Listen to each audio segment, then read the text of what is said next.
یہ ایمان، قربانی اور ہمت کی وہ عظیم مثال ہے جس نے تاریخ کا دھارا بدل دیا۔ وقت پڑنے پر وہ اپنے ایمان پر قائم رہی۔ اس نے ثابت کیا کہ خدا عورتوں کو غیر معمولی مقاصد کے لیے استعمال کرتا ہے۔ آستر ایمان، ہمت اور دانش کی ملکہ۔ آستر ایک خوبصورت، شیریں مزاج، دانش مند اور بہادر خاتون تھی۔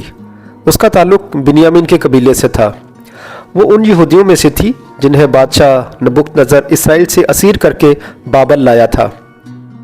اس کے چچا مردکی نے اسے اپنی بیٹی کی طرح پالا اور خدا کے خوف اور شریعت کی تعلیم دی۔ اس وقت فارس کا بادشاہ اخشویروس تھا جس نے اپنی ملکہ وشتی کو نافرمانی کے باعث محل سے نکال دیا۔ جب بادشاہ نے اپنے لیے ملکہ تلاش کرنے کا سوچا تو پوری سلطنت سے لڑکیوں کو محل میں بلایا گیا۔ آستر کے چچا مردکی نے آستر کو محل میں پہنچایا۔ آستر محل کے سب ملازمین کی نظر میں مقبول ٹھہری اور بادشاہ نے بھی آستر کو پسند کیا اور یوں آستر کو ملکہ کے رتبے پر فائز کیا گیا۔ اس دوران مردکی نے بادشاہ کے خلاف ایک بغاوت کی اطلاع دی اور مردکی کا نام کتاب میں لکھا گیا کہ وہ بادشاہ کا خیر خواہ ہے۔ حامان بادشاہ کا وزیر تھا۔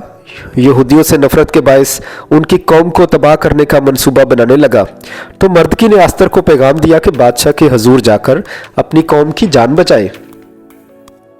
آستر نے جواب دیا کہ بغیر بلائے بادشاہ کے سامنے جانا موت کا سبب ہے، لیکن اگر میں ہلاک ہوئی تو ہوئی۔ یہ ایمان، قربانی اور ہمت کی وہ عظیم مثال ہے جس نے تاریخ کا دھارا بدل دیا۔ آستر اور اس کے ساتھ ساری قوم نے روزہ رکھا۔ آستر نے دعا کے بعد بادشاہ کے حضور حاضری دی۔ خدا نے بادشاہ کے دل میں اس کے لیے رحم ڈال دیا۔ آستر نے عقل و حکمت سے اپنے دشمن کی چالیں اپنے شوہر اور بادشاہ پر آشکار کی۔ اس نے اپنے چچا کے بارے بھی بتایا کہ کس طرح اس نے بادشاہ کے خلاف بغاوت کو اطلاع دے کر ناکام بنا دیا تھا۔ بادشاہ کو یقین ہو گیا کہ یہودی قوم کسی طرح بھی اس کی مخالف نہیں ہے۔ اس طرح آستر نے نہ صرف اپنی قوم کو ہلاکت سے بچایا بلکہ انہیں ایک نئی امید اور نجات کا دن دیا۔ یہودی آج بھی اس دن کو عید کے طور پر مناتے ہیں۔ خدا نے آستر کو اس کے ایمان اور فرما برداری کے باعث عزت بخشی۔ حامان کو اس کی چالاکی اور یہودی قوم سے نفرت کے باعث سولی پر ٹانگ دیا، اور آستر کے چچا مردکی کو سلطنت میں دوسرے درجے پر فائز کیا۔ آستر کی زندگی آج کی عورت کے لیے ایک روشن مثال ہے۔ وقت پڑنے پر وہ اپنے ایمان پر قائم رہی اور اپنے گھرانے بلکہ پوری قوم کو بچا لیا۔ اس نے دعا، روزہ اور حکمت کو اپنا ہتھیار بنایا اور اپنی ظاہری خوبصورتی کو نہیں۔ اس نے ثابت کیا کہ خدا عورتوں کو غیر معمولی مقاصد کے لیے استعمال کرتا ہے، لیکن اگر وہ اس کی مرضی کے آگے جھک جائیں تو۔